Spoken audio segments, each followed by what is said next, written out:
Ang mabuting balita ng Panginoon ayon kay San Juan. Papuri sa iyo, Panginoon.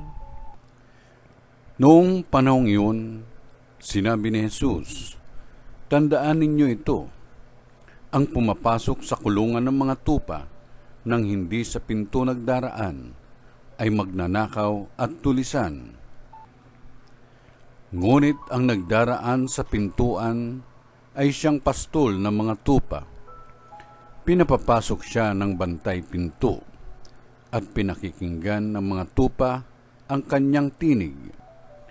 Tinatawag niya ang kanyang mga tupa sa kani-kanilang pangalan at inilalabas sa kulungan. Kapag nailabas na, siya'y nangunguna sa kanila at sumusunod naman ang mga tupa sapagkat nakikilala nila ang kanyang tinig. Hindi sila sumusunod sa iba, bagkus pangay patakbong lumalayo, sapagkat hindi nila nakikilala ang kanyang tinig." Sinabi ni Jesus ang talinhagang ito, ngunit hindi nila naunawaan ang ibig niyang sabihin. Kaya't muling sinabi ni Jesus, "Tandaan ninyo, ako ang pintuang dinaraanan ng mga tupa. Ang mga nauna sa akin ay mga magnanakaw at mga tulisan, ngunit hindi sila pinakinggan ng mga tupa. Ako ang pintuan.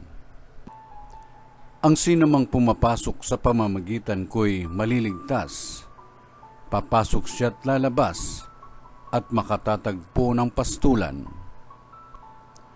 Kaya lamang pupunta rito ang magnanakaw ay upang magnakaw, pumatay at magwasak.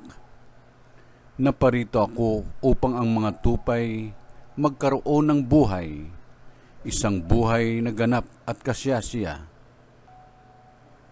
Ang mabuting balita ng Panginoon. Pinupuri ka namin, Panginoong Jesucristo.